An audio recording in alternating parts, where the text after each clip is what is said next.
Yeah, it's I don't know. I can't say today sucked. It just has been weird. That's what I have to say about today. And today is Monday with Ginell. And as you can see on screen right now, there is a lovely pair of boobs and a craft table. Hi, everyone. So there she is. There's the face. See there, she has a head attached. See. The body has a head. The body has a head. Now there we go. And Kat is with us. And we're good. Okay. We're all in the chat. Kat's got her jugs out and her crafts out. Everybody's happy. You're in an interesting mood. You don't see the visual on screen. Yeah, I did. Oh, you did. They're mighty. The visual on screen is quite mighty. Indeed. And so let's do a little chatting before we get started with the episode. I will bring up what the subject is going to be. I watched Claremont's X-Men. Oh, yay! Yeah. I mean, I will admit, I fast-forwarded through the stuff with like the modern writers like G. Willow Wilson and all that shit. Didn't even... Explain to the audience what that is, because it doesn't sound right. What? Claremont's X-Men. You watched Claremont's X-Men. Oh, I watched a documentary called Claremont's X-Men. It is on Amazon streaming, and it's essentially the history of Chris Claremont getting to Marvel and turning the X-Men from a no-name loser book to the top-selling property of the 80s. And it did numbers that no comic ever did. It had release schedules that no other comic managed. It had a complete world that all fit together and made sense with a perfect continuity, or near perfect continuity for quite a while. They were apparently responsible for everything Marvel's doing that brought their downfall, actually, because X-Men was so successful that X-Men did the first crossover event, and it was like so good, Marvel decided they needed one every year. And thus, we got that cycle. And that, Claremont and his team could handle it because they were talented. And they were all working in the same office. And it was one of those environments that was very creative. Then corporate came in, and it was all about just squeezing as much money out of everything. And ta-da! Here we are. So actually, yeah, Marvel was already kind of fucked when Claremont left. Is that about right? That sounds like what I listened to. I mean, it was amazing to see how Chris Claremont, Louise Simonson, and Ann Nesenti were so tight. Like, I did not realize that they were basically their own little family. That was really family cool. Is the right one. Yeah, it's. I know a lot of people give a lot of shit to Jim Shooter. I know, but for all of his faults, he wasn't Bob Harris. Yeah, and yeah. I'll tell you, I can understand why it happened, why Shooter pissed everyone off.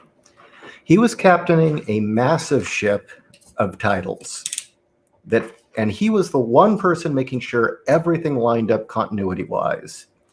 He was a very demanding editor. He was a child prodigy genius.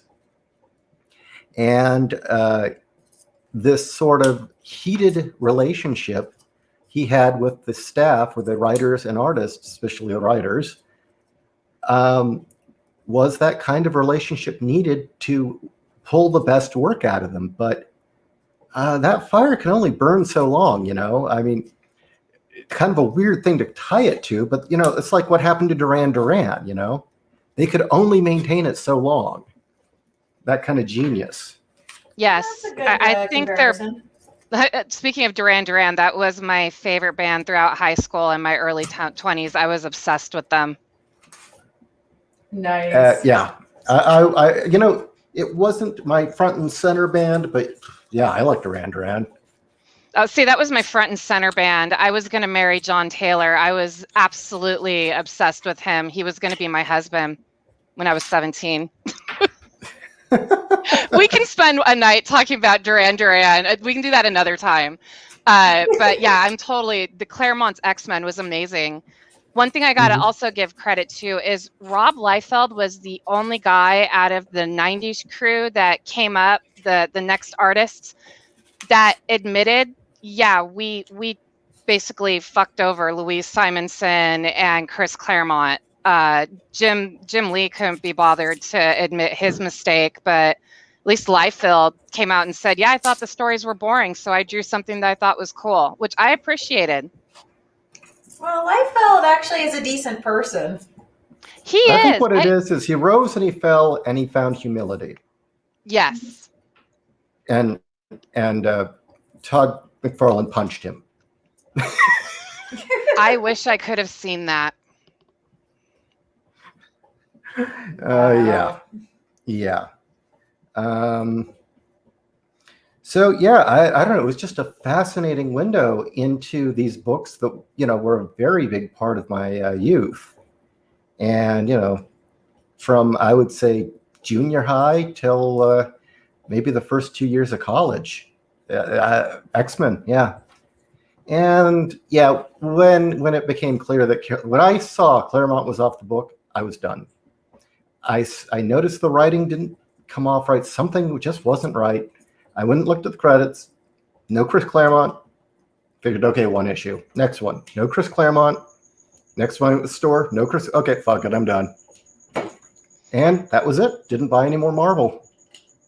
I think his last issue was issue 8 of when X-Men and Uncanny X-Men split, and they gave it to Jim Lee. Yeah. Yeah, and I think number 8 was the last one. And honestly, I'm learning about what Jim Lee did to X-Men after Chris Claremont's amazing vision. I really lost a lot of respect for Jim Lee. Not only did he go behind his back, but he undid everything that made Magneto have his redemption arc. He undid all of it just so he could have that gotcha moment. And it really that sucked. Like, Jim Lee's a douchebag. He's a very good artist, and that is all he is. His only redeeming quality is he can draw. Yeah. That's it. I mean, I'm not a fan of shit. I'm not a fan of Dan DiDio, but when Dan DiDio got fired for all the bad decision making, like, it came out later on that Jim Lee made half of those bad decisions, but let Dan DiDio take the fall at DC so he could stay. I was just like, dude, what is wrong with you? Remember when they were stupid enough to let him reboot the DCU? Oh, yeah. I think that Dan, are you talking about Jim Lee? And so he could reboot so he could have all of his characters from Wildstorm. Those were the first books to fail, too. Yeah. Because nobody cared. Yeah. Yeah. Not much in that. But yeah, I don't know. It was very interesting. I'd have to say Louise Simonson seemed like the mom who kept it all together. Nassetti was Kat. that was her role. I mean, slightly different personality, but definitely that fire, and same Taskmaster. Also, she was definitely the zero bullshit person, you know? Yeah. She's Italian, right? Yes, I believe Ann Nocenti is Italian. She comes off with that New Yorker, fuck you, New Yorker Italian. I really wish that I had a chance to read her run on Daredevil. I heard that her writing for Daredevil was fantastic, but I've never been able to get a hold of her Daredevil run. Well, you know, when she would write for X-Men, it was always good. Yes. So yeah, absolutely. And she did create Mojo World. I love Mojo World. Yeah, one of my favorite bits of the X-Men universe. Another fun thing, I love how she got the job. That was actually the funniest part of the whole damn thing. It was her talking about getting the job at Marvel. She just gotten out of college. She's looking for an editor job to get her foot in the door in publishing. She didn't care what it was. She answered a wanted in the Village Voice that was very quiet, would not speak of what she would be editing. Went through a number of interviews. At no point was she ever told what she would be editing. And her assumption was, okay, it's porn. It's porn. They're not telling me what it is. It's porn. Well, that's the most logical idea. And then she got the job. She said, it's not porn. That was so good. I need to rewatch that. I watched it like maybe 4 months ago. Or no, actually less than that. I think it's actually when we started doing this, somebody told us to watch it. I can't remember who it was, but somebody in the chat told us to watch it. And so I watched it. It was really good. It made me nostalgic. It made me miss Claremont's X-Men. Big time. The ideas that, I don't want to spoil it for people. I don't know. Is everybody in chat okay if we kind of spoil some stuff? I don't know what there is to spoil. It's just kind of history, isn't it?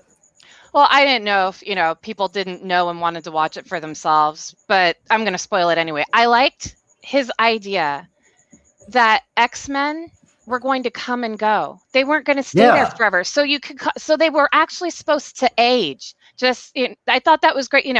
Cyclops was supposed to leave, but then they had the crossover and they wanted to bring Jean Grey back. And so Claremont had to, unfortunately, write Scott as a douchebag. And he said he didn't want to do it. He said that was the most out of character thing for Scott Summers to do, but he had to do it.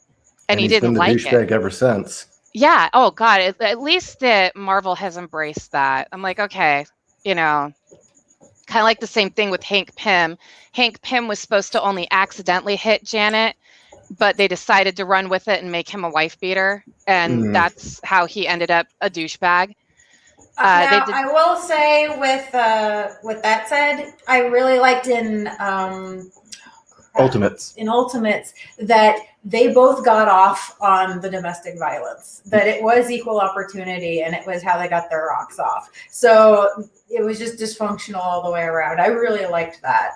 Dude, that was a twisted relationship because she was always like, I'm the victim. Yet she was always going back to him. And she was always, she was setting him off, provoking him. Like when she kissed Captain America and it just made him batshit mad. And then I remember she shrunk down and he sprayed her with Raid, trying to kill her. That was one of the best scenes. So, the bit about the Dark Phoenix saga, Claremont had been promised, dead is dead. Shooter had swore dead is dead. And then they were forced to bring her back. That was another critical error that was part of the downfall of Marvel ultimately. And I think Shooter had it right, or was it Claremont? I think actually both of them had the same opinion, which was, we've pretty much lost all credibility now. Well, now you can't trust anything that happens. I mean, as soon as somebody dies, it's like, okay, place your bets. When are they back? Yeah. And in fact, I think it was Claremont who said, well, now nothing means anything. Who cares? They'll come back. And you know what? He is right. Nobody cares. It's a total bastardization now in the comics themselves. They fully admit they can't die. They go out and just get resurrected all the time now. Yeah, and I loved the fact that, X-Men came and go. People moved on with their life. They had phases they went through their life. That Storm had her punk phase. The fact that Dazzler kept jumping from fad to fad to fad, whatever was popular. Yeah. Psylocke had a complete brain fuck. And people, it was he had said something to the effect of he wanted it that every year, if you went back, you would know what year it is by where the characters were at in their lives. That is amazing. Yeah, he had the perfect formula. The whole thing I liked was about Madeline Pryor was just, you were going to find out she was just that 1 in a million chance that there was another redhead that looked similar to Jean Grey, and that was where they were going to leave it at for her. But they also, when they had to turn Cyclops into a douchebag, they had to figure out something for Madeline Pryor, so they made her insane. And I didn't mind the storyline, though. Actually, I thought the storyline itself was very, very good. Her becoming the Goblin Queen. that was good. What pissed me off was that when they had baby Nathan rejected her after Jean Grey came back.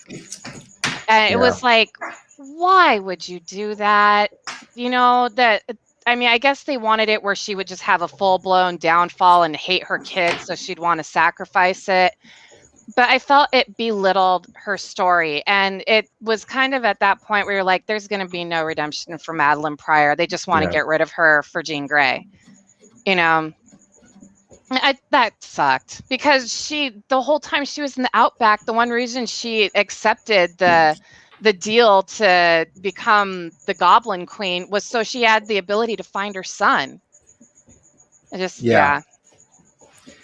So meddling from above started making it worse and worse was essentially it. But at the same time, I will go back to the Duran Duran analogy. That kind of fire can only last so long. I believe that Claremont, Nicetti, and Louise could, with the right artists, if left to their own devices, could have kept going for most of their lives. They could have made this continually work. But under the umbrella of Marvel, once they went corporate, it was over. There was no way that kind of creativity could exist.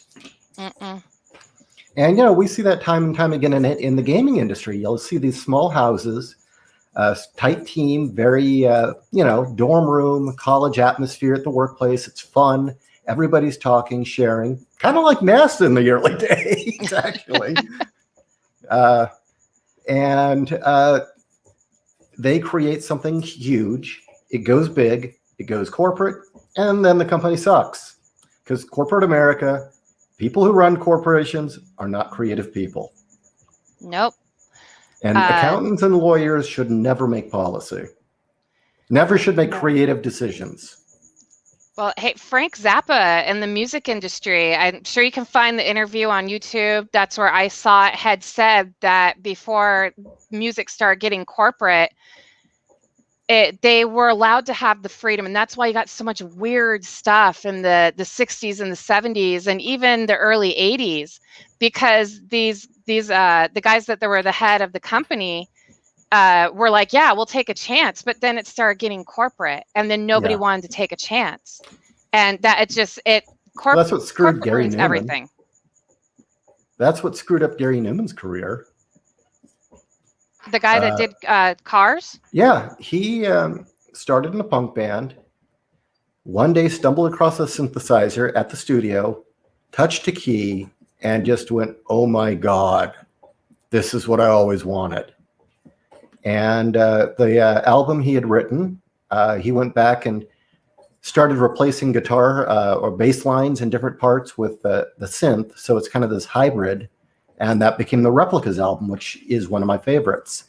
He followed that up with the Pleasure Principle, which has the ones everyone loves, like Cars, and there's a couple others on there. Is it Me? Down on the Park? No, that's on Replicas. I'm trying to remember which one's Our Friends Electric. I think Our Friends Electric's on that one as well. Those were the two big hits. He had two other albums that were still original. It was still him.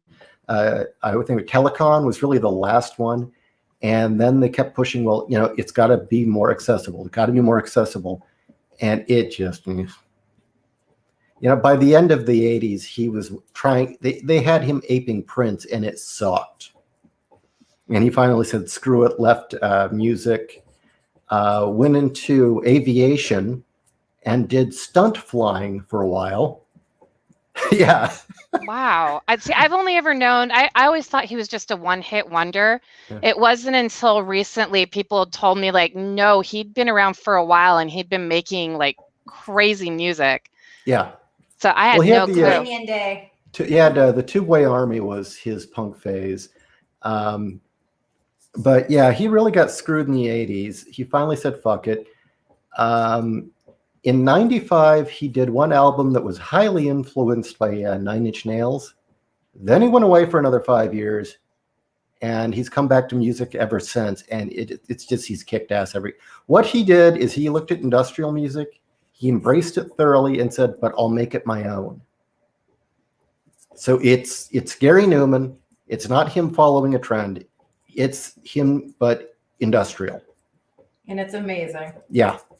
All right. Well, I will check him out on Amazon Music and YouTube Music. That's usually where you can find everything. And by the way, Newman works for Newman. He does not have a label. He doesn't have to answer to anybody.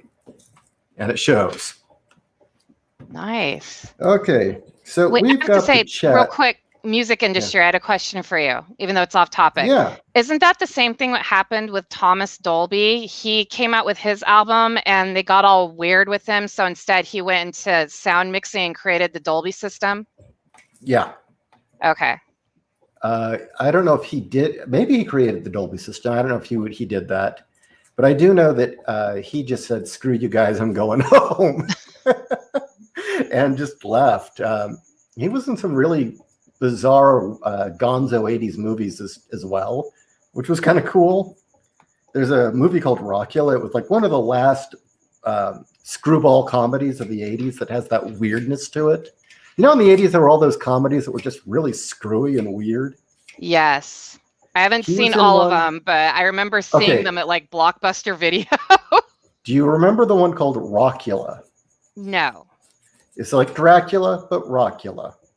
And I mean, the plot is so contrived, it's hilarious. And it has, oh, what's her name? Hey, Mickey, you're so fine. Tony Basil. Tony Basil's in it as well. And man, she looks good. Even if she was hitting that point where she was about to age out of the industry, still incredible. But wasn't she like 40 when she made the song Mickey? No, she wasn't that old, I think. Oh, okay. Maybe, I don't know. I'll check, I'll look that up. But the film's called Rockula, and it's about a vampire, and he doesn't know what to do with his life, and his life sucks. He can't meet girls because it's always at night, and he's a vampire, and and he's got a gigantic dick, and he still can't meet women. This is part of the plot. Yes. And his mom convinces him to start a rock band with a vampires theme. So they call the band Rockula. And he's fighting for the love of some girl against Thomas Dolby, who's the villain, who is the reincarnation of a pirate. Who, for some reason or another, great. For some reason or another, I forget why, he needs to, I guess, free himself from some curse or get his true love back. He needs to take the girl and cut off her head at midnight. Under these weird conditions, and there's like this scene where he's running down the street. Honey, no, I just want to cut your head off. That's all. Oh, that reminds me.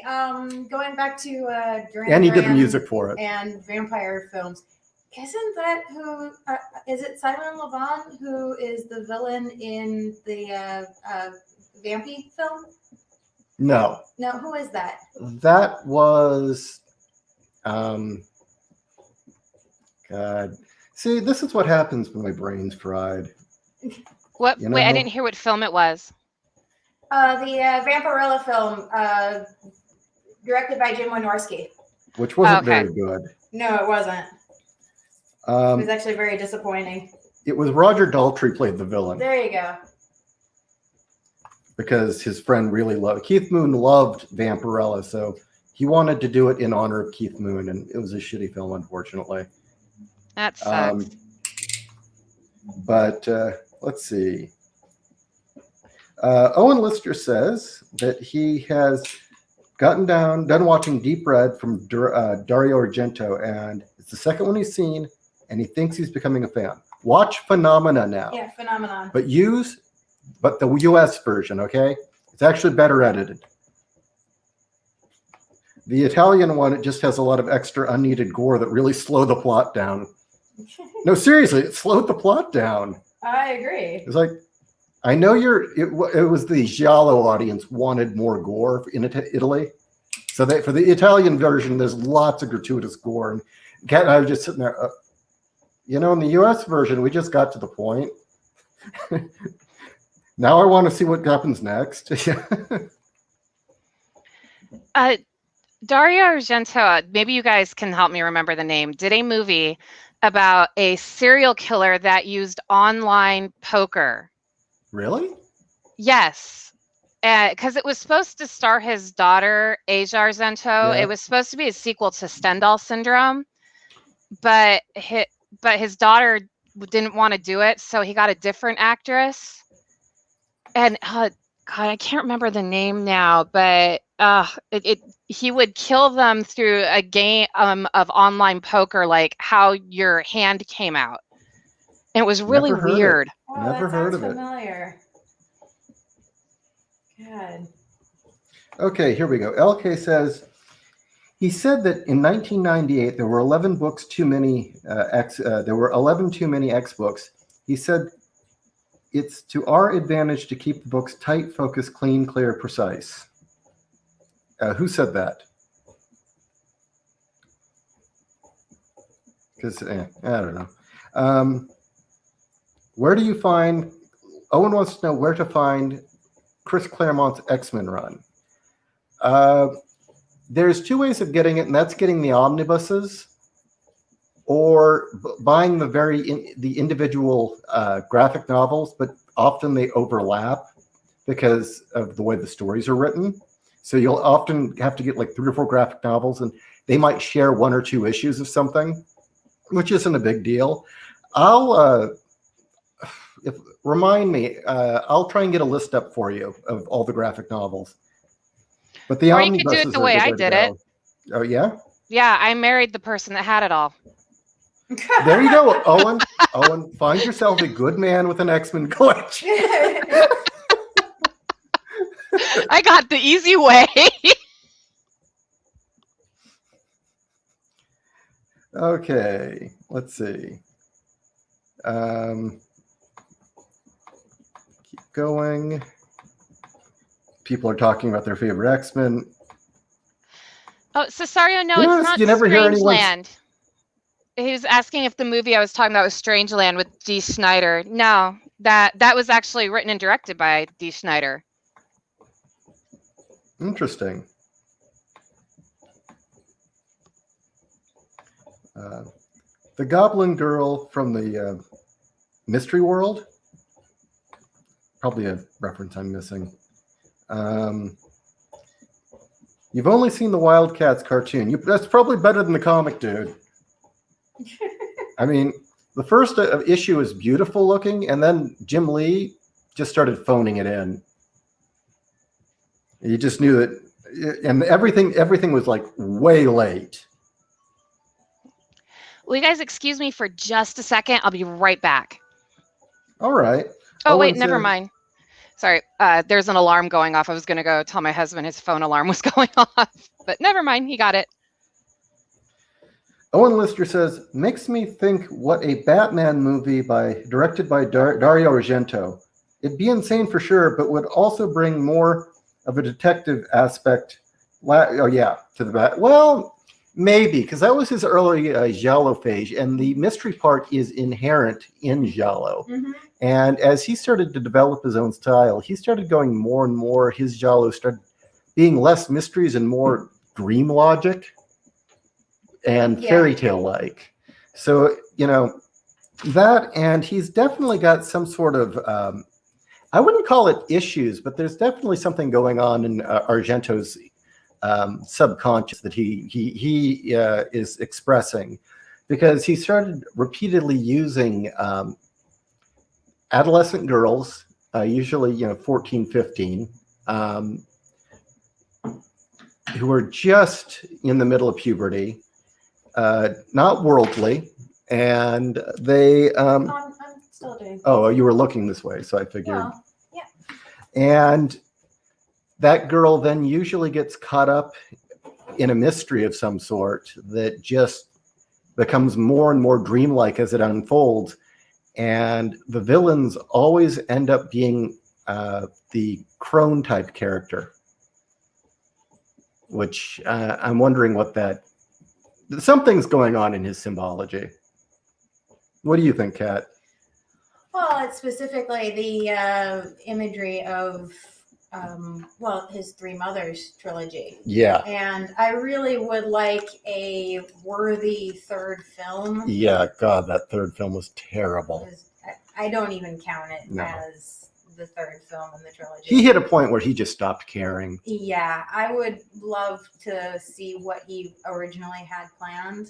Although I really, really appreciate what I'm not even going to call it a remake, a reimagining of Suspiria, what they did with it, because since they went into it with the idea of doing the Three Mothers trilogy, it wasn't a vagary, because he did Suspiria, and then from my understanding, then he did not Tenebrae. Tenebrae. Yeah. He did Tenebrae, where he said flat out, "This is a trilogy now." I love that film. Oh, that film's That's one of my wonderful. favorites. Although Phenomena's my favorite. But he did Suspiria without that idea of it actually being a trilogy, and I love how the reimagining of of Suspiria, they full on bring that in. So they're already introducing the idea of the Three Mothers. They're already introducing you to this concept, and I would love to see them do the full trilogy, because I think the story really deserves it. I agree. I absolutely agree. So, okay. Let's see. JC says, look how Dario Argento's daughter turned out. Obviously, there's something wrong with that dude. Well, he does have a very overbearing wife, too. So, who knows? I don't know. Well, Asia Argento took the role in Stendhal syndrome just so she could be around her dad, because he was like, if you want to hang out with me, be in my movies, or else I want nothing to do with you. Strange. Thanks, Dad. So what? She took the role in New Rose Hotel so that she could fuck Willem Dafoe. there's a movie that really could use a limited Blu-ray release with a remaster. Yes. Most people didn't get it, and yet did run out of money at the end, which doesn't quite have an ending.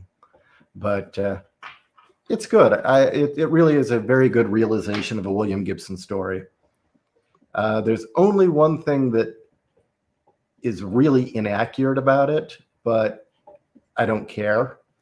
And that was that the lead character was supposed to be Japanese, but I don't care. Having Willem Dafoe was just, my God. It was Willem Dafoe and what's his name? Why am I blanking on his Christopher name? Walken. Christopher Walken. I mean, What a pairing. Can you get a better pairing, at least in modern day? I mean, geez. Mm. And this is called New Rose Hotel. Yeah. Mm-hmm. Okay, need to write that down too. Sorry, every time you guys list movies I haven't seen, I write them down and then hunt them down. We watched last night a film called The Devil Rides Out. Oh, with Christopher Lee. Okay. That is an incredible film. I mean, sure, it's got some 1960s effects in it, but who cares? I think it's the best satanic cult film I've ever seen. And the black magic is all accurate because it's written by Richard Matheson, who researches all this shit. And then Christopher Lee himself went into the libraries in London and dug up every old book he could on it and read it to try and give a convincing performance. And it's one of the only films I've ever seen where divine intervention happens and it wasn't stupid. Yeah. It actually worked. Usually acts of God intervening in a film is like the worst thing you can possibly do, because then you don't believe. It's like, okay, nothing matters then. Well, it's a Deus Ex. Yeah. No, it totally worked. All right. it's Did you one guys of the- get? Oh, sorry. What? Go ahead. You go ahead But first. I was going to say, it's one of those films that I imagine Catholics like a lot. It has, even though it's Church of England, it definitely has a lot of Catholic overtones. Mm-hmm. Okay, so what were you going to say? I forgot because I'm sorry. My brain's just as dead as yours tonight, I think. Oh, Yeah. Catholic imagery.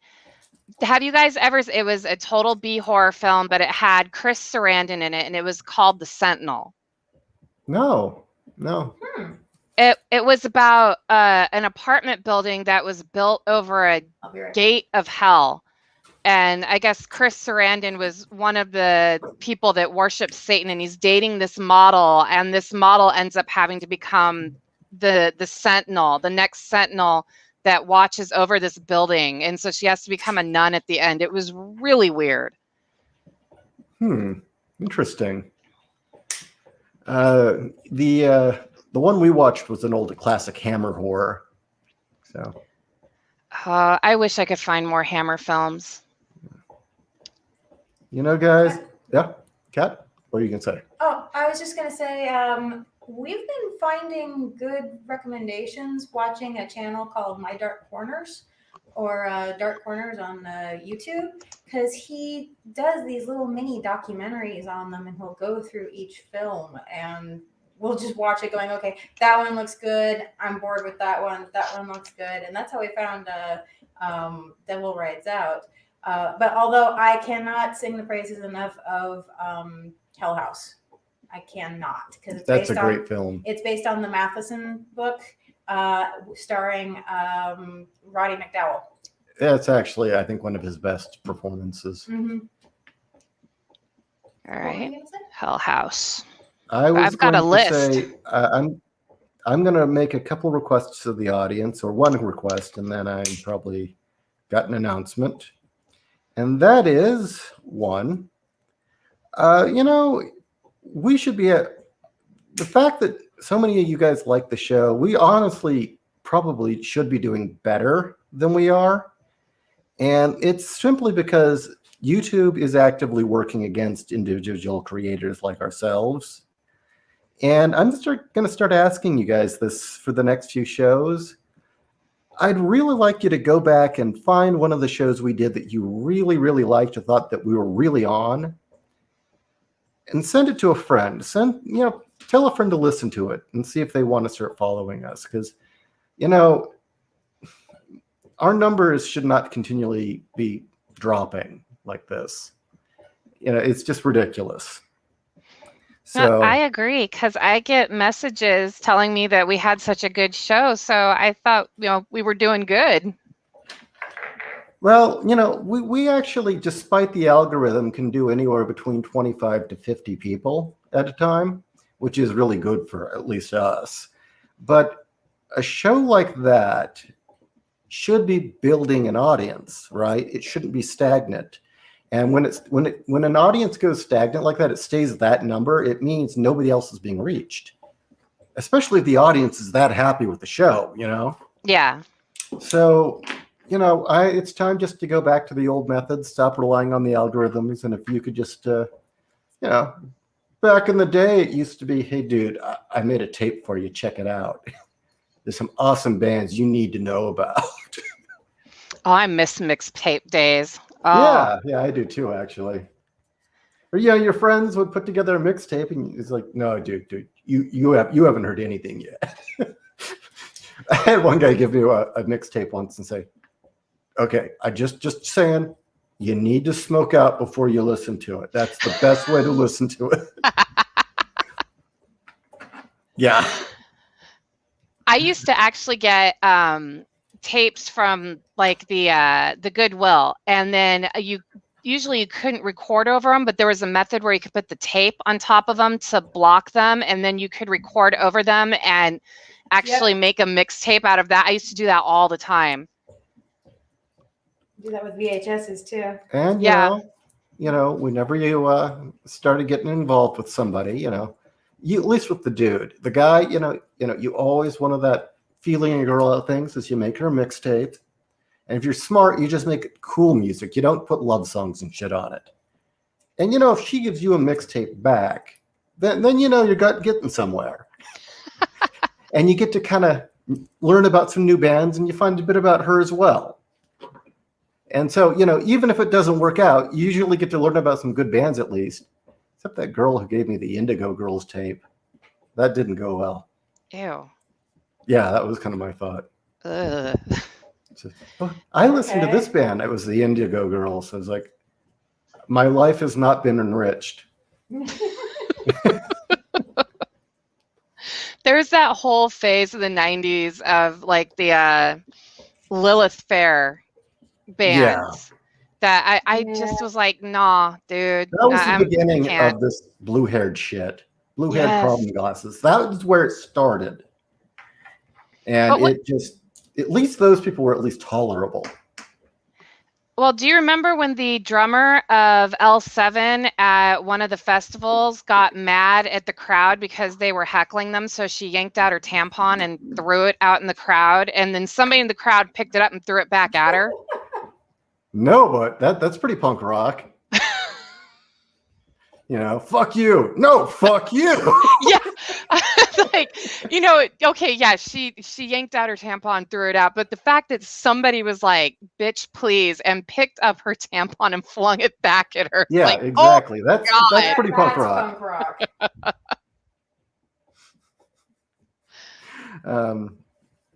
Yeah. Lilith Fair, that, yeah. Sarah McLachlan.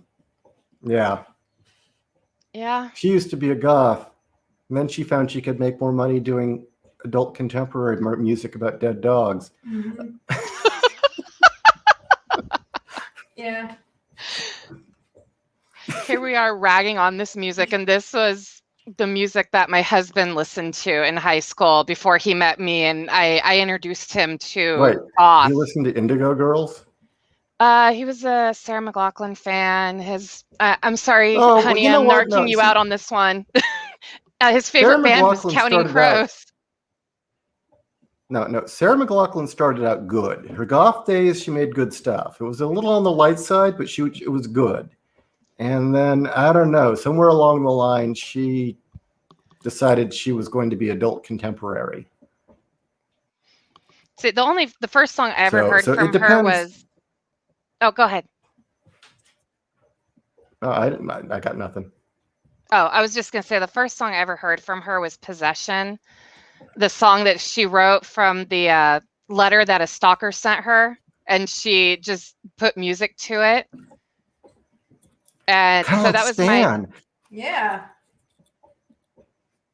But I never heard any of her goth stuff. It was it was kind of right on the edge there. She was on the same label as Skinny Puppy. Are you shitting me? Nope. Wow. Yeah, definitely things change. Yeah. I mean, well, now I'm going to go hunt down her old stuff. She even did a song in collaboration. Oh, that all makes sense. Why? Skinny Puppy. Animal rights. Yeah. Yeah. Well, good point. Canadians and that. Yeah. Fucking Canucks and their fucking songs about dogs. Oh, please don't tell me Frontline Assembly did a song about dogs. No. Okay, no, good. No, Bill Lee pretty much talks about robots and death and robots of death. And fucking aliens. Yeah, fucking aliens, robots of death, just psycho killers. But yeah, and in fact, I'll even go further. I was going to say that there was an industrial band that had its day, but I guess nobody really remembers them. They were called Manufacture. And McLachlan even did a song with them. It was a collaboration. So that tells you where she started. I mean, she was hanging out and doing songs with industrial bands and being played in goth clubs. That's one hell of a pivot. Going from, yeah. Yeah. But I got another fun fact for you about, Canadians and music. All right. I don't think she... Oh, I forget. Is Gillian Anderson a Canadian? I think she was American. Yeah, I think she's an American. But there is an interesting connection. Her favorite band is Skinny Puppy. Get the fuck out. And when they did this promotional record that was You know, her singing. There was a techno song, and it was obvious to cash in on the X-Files and the fact that she's hot, and she can sing. She actually can sing. So she provided the vocals to some song, and it had kind of spacey alien lyrics. And because of her involvement, and they were like, okay, well, we need to get remixes. She insists they get Skinny Puppy. So there is a Skinny Puppy remix with her singing. Okay, I need to hunt that down too. I would have never guessed her being a fan of Skinny Puppy. You learn something new every day. She apparently was totally into the scene, and I think she never really left. She's an actress. You have to keep up appearances. But she was in the scene, and I don't think she ever really grew out of it. Because if you know anything about the X-Files and you hear about the behind the scenes, yeah. She's an interesting person. I would have loved to have been able to script for her and Duchovny when Pocket Planet Narratives Productions, was it? Or Pocket Universe? Pocket Universe. Pocket Universe, which did who did the Titanium Rain audio drama with us,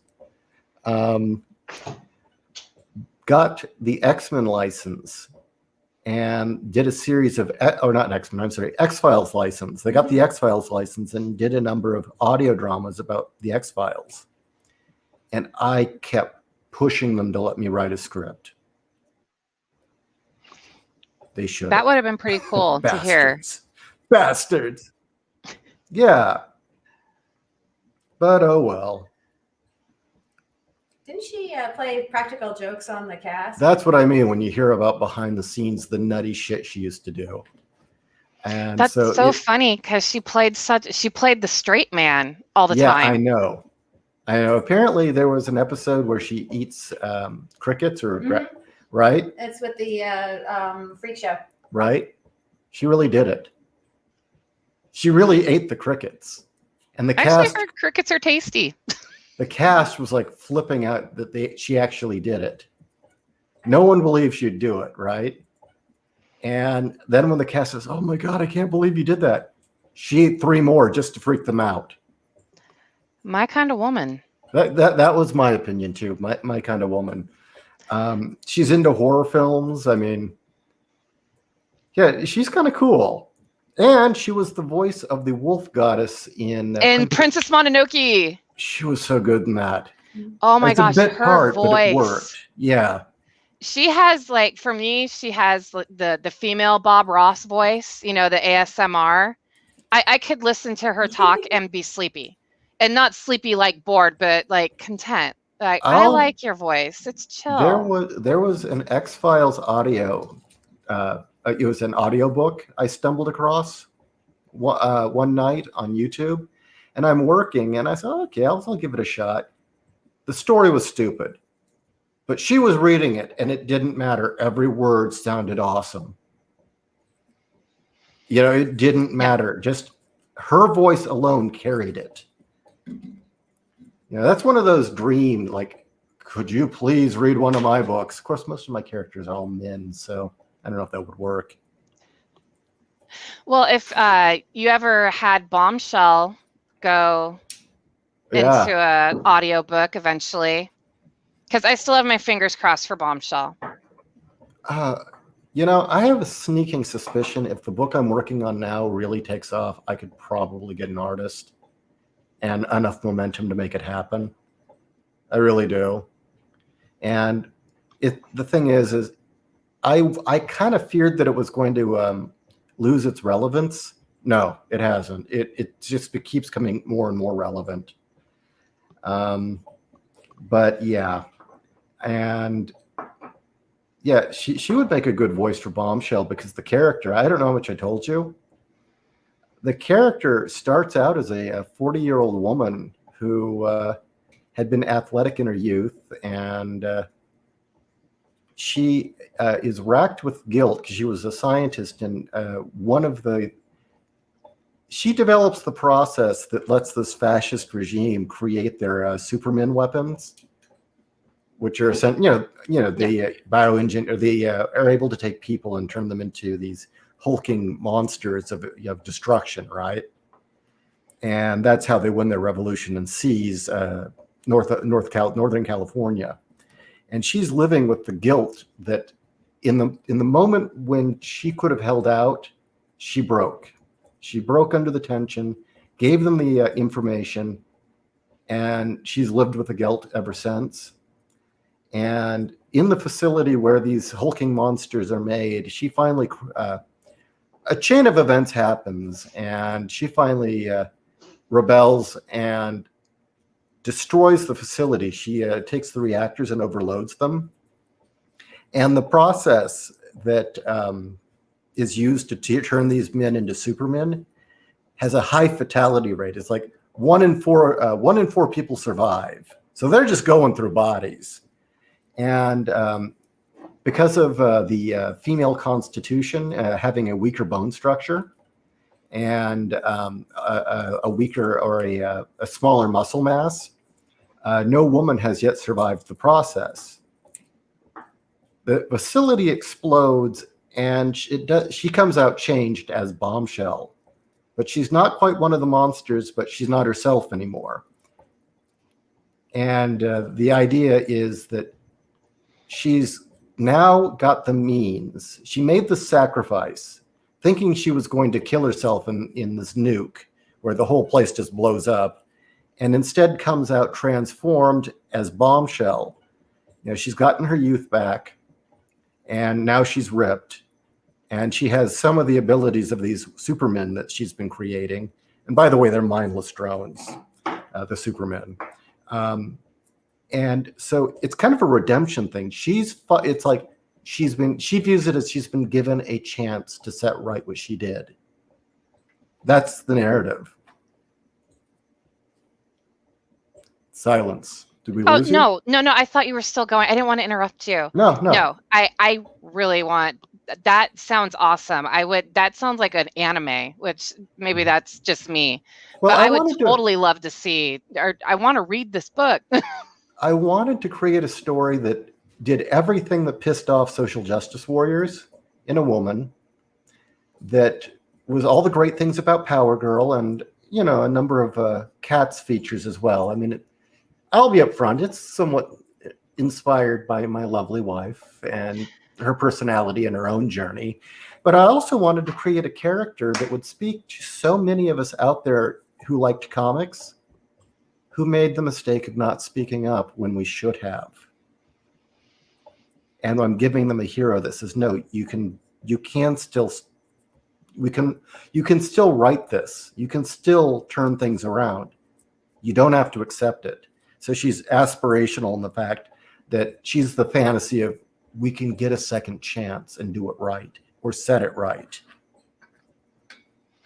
No, it sounds interesting. I like the fact it's a big FU to the current left, and the fact that it's based on Kat just makes it really awesome. Well, they destroyed 2 of Kat's favorite characters. They turned Power Girl into a laughing stock, and they killed Barda. I think you and I have we discussed this before. Yeah. We talked about that. And that was one of the reasons I wanted to create a character for Kat. Anyway. In a perfect world, I would lobby for you to be the writer for the New Gods, just so you could get a hold of Barda and scot-free. Especially after what Tom King did. Oh my God. I hate Tom King. That's still one of my favorite episodes that you guys made, was the Fuck Tom King episode. That's my greatest contribution to culture right now. It is more it has exceeded me. I sourced that meme, and it has taken a life of its own and has reached more people and is used constantly.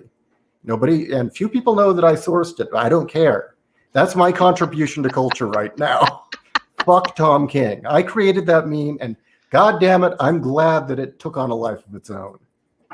I am too, because that guy, everything he does the opposite of King Midas. Everything he touches turns to shit instead of gold. Oh yeah.